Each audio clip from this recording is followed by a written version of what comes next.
드라마에서 가끔 보면 내 자녀가 사실은 내 자녀가 아니었다는 것을 알고 유전자 검사를 하는 장면들 볼 수 있잖아요. 사실 저희는 사건을 하다 보면 뭐 종종 보기도 하는데 그런 상황들 실제로 발생하죠.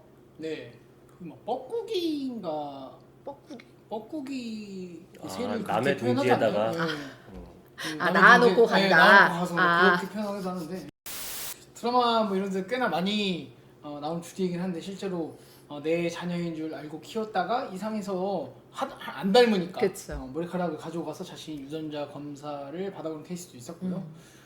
자녀가 이제 초등학교 들어갈 때 그때 이제 혈액형 검사를 제대로 하잖아요. 그때 많이 알게 네, 되지. 그때 이제 분명히 나올 수 없는 그런 혈액형이 나와서 이상해서 유전자 검사를 하는 경우가 있습니다. 네네. 또 어떤 경우가 있었냐면 저는 이런 경우에 이상해서 유전자 검사를 했는데 내 애가 아닌 거예요. 그래서 이거 내 애가 아닌데? 라고 했더니 네 애 아니하면서 쿨하게 떠났던. 아, 여자분이 떠났던 네. 애 데리고 떠나신 애 거예요? 데리고 떠났고 아직도 믿어지지가 않는데요. 그때 상담을 했을 때 믿어지지가 믿어지지가 않는다. 않는다. 양육비를 계속 줬는데. 네, 그렇다고 하더라고요. 또 상담한 사례들 이야기 해보면은 일단 옛날에는 좀 사회가 좋지 않기 때문에 이제 어떤 자녀의 부모가 사망을 하는 경우에 그냥 데려다가 친자식처럼 키웠잖아요. 그러면서 친자로 다 등록하고 그랬거든요. 친생자 등록하고 있다가 이제 뭐 어머니가 갑자기 돌아가셨는데 집에 원래 한 번도 잘 오지 않았던 아버지가 본인이 친생자가 아니라고 해가지고 유전자 검사를 그쪽에서 먼저 한 적도 있었고 친자 관계인지 알았던 몰랐던 간에 나이가 좀 많아져가지고 자신이 이제 가족 관계가 정리가 되기를 바라는 마음 또는 이제 나중 기초생활수급자 지위가 뭐 되거나 혹은 박탈될 때 자식들이 있느냐 없느냐가 중요하거든요. 그래서 그쵸. 친자가 아닌 경우 이거를 정리하고 싶다라고 해서 소송을 하기도 합니다. 뭐 또 혼외자가 아버지를 인지, 그러니까 이게 내 아버지다라고 확인받는 게 인지라고 네네. 하는 거거든요. 이거 하는 경우에도 유전자 검사가 필수적일 것이라고 보입니다. 그러니까 유전자 검사를 저희는 이제 종종 이렇게 보게 되는데 유전자 검사를 하는 이제 방법들이 있잖아요. 법원을 통해서 하는 방법들이 있고 또 유전자 검사를 하기 위해서는 상대방이 같이 해야만 유전자 검사가 이루어지는데 만약에 상대방이 거부할 경우에는 어떻게 유전자 검사가 이루어지는 걸까요?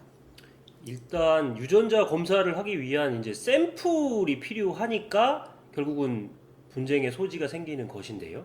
뭐 과거에는 샘플의 양이 상당히 필요했다라고 하면 최근에는 뭐 머리카락의 경우로도 유전자 검사를 할 수 있기 때문에 상당한 정도로 용이해지긴 했습니다. 그런데 이제 말씀하신 것처럼 유전자 감정이라는 거를 진행을 하기 위해서는 양 당사자가 동의한 상태에서 진행이 될 수밖에는 없습니다.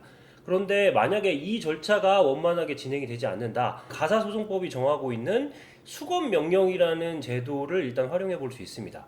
일단 일방 당사자, 유전자 검사를 적극적으로 원하는 일방 당사자가 법원에 수검 명령을 신청을 합니다. 수검 명령을 신청을 하면 재판부에서 이유가 있다라고 판단이 되면 유전자 검사 기관을 지정을 해서 이제 그 상대방 쪽에다가 이 유전자 검사를 받아라라고 하는 수검 명령을 내리게 됩니다. 검사를 이 그대로 따른다라고 하면은 검사 일정이 이제 통보가 되고 검사 장소가 통보가 되기 때문에 그 정해진 일자에 출석을 해서 유전자 검사를 위한 샘플을 채취하는 과정을 거치고 그 채취하는 과정을 거친 이후에 유전자 검사 결과를 받아보면 될 텐데요. 이와 관련해서는 일단은 그 사이에 이 본인 확인 뭐 이런 절차가 이제 굉장히 중요할 것이고 이런 과정을 위해서는 정해진 일자에 정해진 장소에 이제 출석을 하면 샘플하는 과정을 촬영하는 방식으로 해가지고 당사자의 일치성 여부를 확인하는 절차를 같이 거치면 객관성을 담보하게 되고요. 이 수검 명령에도 응하지 않게 되면 가사소송법은 법원이 정하고 있는 수검 명령에 정당한 이유 없이 응하지 않는 경우에 과태료 처분을 내리거나 혹은 감치할 수 있는 처분까지도 불이익을 규정을 하고 있습니다. 그리고 또 한 가지는 만약에 그것까지도 내가 다 감수하겠다. 나는 과태료도 내고 감치도 감수하겠다. 유전자 검사에는 응할 수 없다라고 하면 뭐 하급심 사례 중에는 실제로 수검 명령에 응하지 않을 경우에 수검 명령이 있었던 것으로 수검 명령의 결과는 나온 적이 없죠. 그런데 수검 명령을 신청한 신청인 쪽에서 주장하는 바대로 예를 들어서 친자관계에 해당이 된다, 안 된다라고 하는 그냥 그 결과를 내려주기도 합니다. 사실 인정을 해버린다는 네네네. 거죠.